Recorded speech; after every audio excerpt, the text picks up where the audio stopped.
In a small town surrounded by open fields and endless sky, lived a 15-year-old boy named Liam.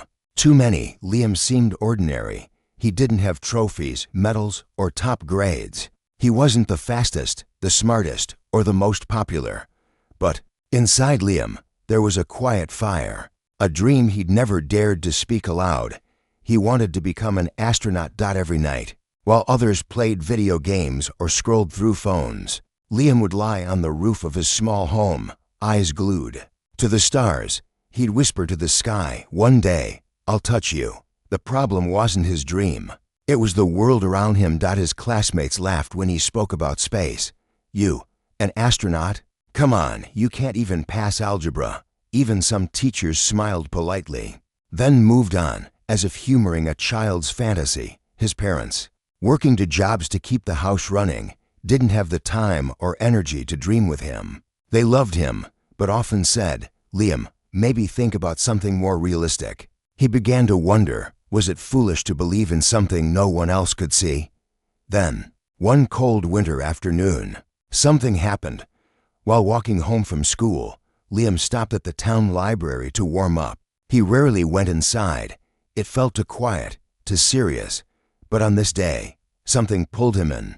Inside, an old man with silver hair sat reading a book about the Apollo missions. Liam couldn't help but stare, noticing the boy. The man smiled and asked, "Do you like space?" Liam hesitated, then nodded. The old man introduced himself as Mr. Harlan, a retired NASA engineer who had moved to the town for peace and quiet.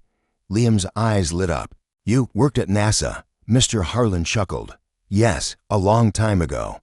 But the stars still call to me." That afternoon turned into hours of stories, of rockets, failures, missions, and dreams. Liam asked questions with the hunger of someone who had been starving for belief. Before leaving, Mr. Harlan handed him a small worn-out journal. "I used this when I was your age," he said.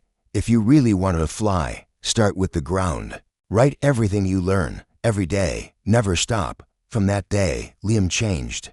He woke up early before school to read books on physics and space. He stayed after school to ask extra questions. Even when teachers rolled their eyes, he still failed tests, still stumbled, still got laughed at. But he never stopped writing in that journal. Day by day, he grew. Harlan became his mentor. But the work, that was all Liam. He created a small telescope from scratch using lenses from broken glasses and PVC pipe. He saved up for online courses by mowing lawns every weekend.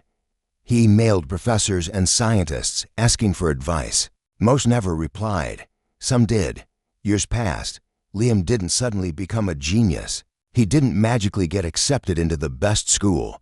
But he did get noticed. His perseverance, journal, telescope, and passion earned him a scholarship to a small university with a solid astrophysics program. From there, Liam's journey became real. He worked harder than ever, failing again, but getting back up faster. He became known not for talent, but for tenacity. And on his 28th birthday, 13 years after meeting Mr. Harlan, Liam received a call. It was from NASA. They had accepted him into their astronaut training program. He sat in silence after hanging up. The same stars he once whispered to were now within reach. Moral of the story: talent is nothing without persistence. You don't need approval to believe in yourself. You just need the courage to keep moving, even when no one else sees what you see. Liam didn't achieve his dream because he was the smartest. He did it because he refused to quit.